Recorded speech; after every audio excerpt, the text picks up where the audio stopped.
It's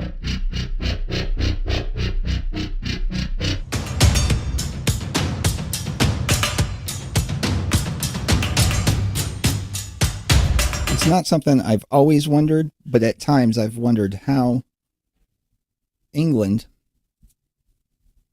was so imperial and how this island nation could spread over the whole earth and colonize so many different places.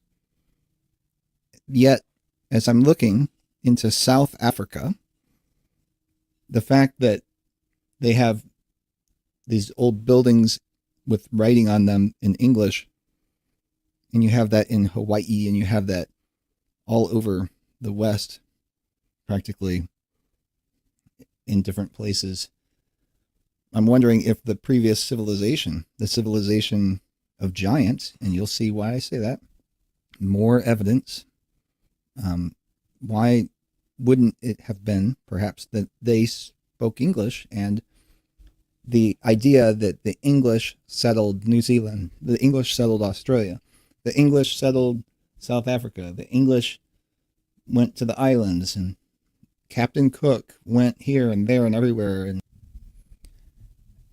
so do you think it's more likely that the true narrative is different? Well, we know it is. By now, I'm at the point now, this is like when I accepted that the earth is not a globe. I'm just at that point now. I'm accepting the fact that history is not as they say at all. And the fact of the matter is the age of exploration happened long before the 1800s. The so-called age of exploration really didn't yield many finds. They've listed some finds of islands, small islands, even as recently as 1996 near the North Pole. But these are insignificant discoveries. Everything was discovered already, inhabited, and built up by civilizations. These fairy tales, these stories of natives who, even though they're human beings, just like you and me, they didn't have a concept of an abode, a structure. We're led to believe they didn't have a concept of shelter from storms and rain, invaders and such, that they just, quote, lived off the land and were transient migrants, and nothing that they constructed would last beyond their lifetime. And I don't believe it. What I see from the evidence is large groups of cult-like peoples moving into areas that are deserted, abandoned, with no trace or sign of anybody left, usually, of the former inhabitants, other than some writing on the wall in the form of advertisements and things. It's like these ready-made cities that they move into. And it's curious. It's strange. It's like, on the one hand, it's like the history is a lie, and the people were brought in from a cult-like seclusion, given the false narrative by controllers, I call them, in order to populate an area where they're not to know what really happened, which would be genocide, or perhaps a gigantocide is what I'm thinking of calling it, because the previous inhabitants were gigantic compared to us, and the controllers themselves may be, the high up controllers may be gigantic. And I was thinking about it a little more, and I thought, it would make sense if you want to subjugate all the people around you. One of the ways you could do it is to, if you can't make yourself physically and mentally superior to them by enriching or enlarging your own self, you could make them diminutive and comparatively less intelligent by either inbreeding or perhaps intentional genetic modifications, so that they are less likely to succeed if they should discover your whereabouts, intentions, and attempt a coup or rise up against you or to exact justice or make demands you don't want to give. You would have all these protections in place, the last of which would be the fact that you are taller and smarter than they are, and if it came down to mano a mano, they would lose. And it makes perfect sense to me. It's a little bit like the book by Aldous Huxley called Brave New World, which I recommend reading. It's been a long time since I read it, but I remember it quite well. It made a huge impression on me as a junior high student, or whenever I read it, I can't remember. Long time ago. But they had the people who were like the betas or the lesser, maybe even a lower caste of people whose intelligence was only enough for them to perform mundane, repetitive tasks that keep the wheels of industry turning. I think that may be exactly what's going on. I think vaccines may even have something to do with it. Perhaps the chemtrailing. There is genetic experimentation that is referring to mass experimentation on populations via aerosol sprays and vaccines, among others. So I think I don't think that people are as stupid as they've become. You know what I mean? That the potential has been quashed before it could be engendered or enriched. Therefore, the theory that it would be intentional on the part of controllers seems plausible, especially in light of the photos I'm showing. And when you look at these, it does give every indication that it's like a bunch of lab rats being put into a ready-made scenario. And that's the other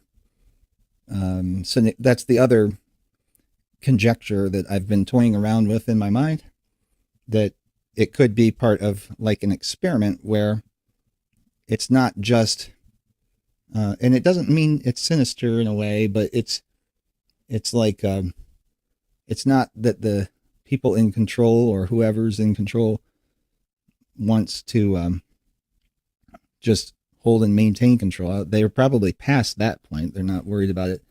They may just be running different scenarios because if there are other realms to be populated, they may be experimenting with varied inputs to see what kind of human societies result from starting off with restrictions of certain kinds and freedoms of other kinds, technology at a certain level, and that information gets used on the next reset or in the next new realm or the next undiscovered land to be revealed. There could be a whole continent in the Pacific that we don't know about. There could be a whole continent right around the North Pole that we don't know about. There could be whole regions or realms underground or even in the air, in the atmosphere. Kind of like the cloud city idea. There are a lot of possibilities if you open your mind to it. There could be societies in the ocean, vast area. The way that gravity works, we think we know, but it could be, if it's a toroidal field, it could be that you rise to a certain altitude. If you achieve this altitude, you enter another toroidal field and fall up or across, or whatever the case may be, into that realm. You know, call it Asgard or whatever you want. You know, there's all kinds of myths and legends alluding to that.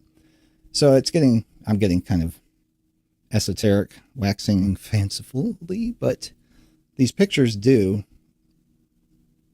raise a lot of questions and cast doubts in my mind, serious doubts upon the official narrative, which, whether or not I go over it in detail, I think you know that a bunch of pioneering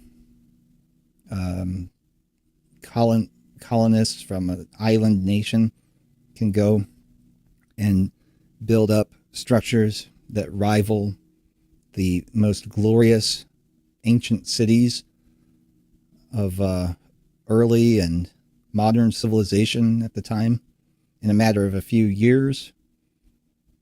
For what purpose?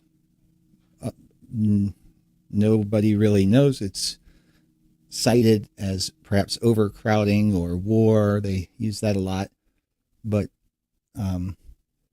it seems dubious in my mind. How about you?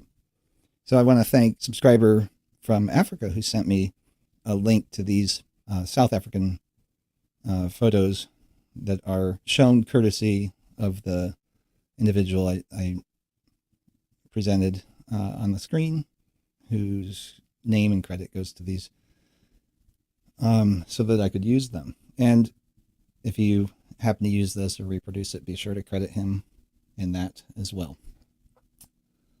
So we'll get back into it, and I will hopefully do a live stream, probably on Twitch, very soon, maybe even today.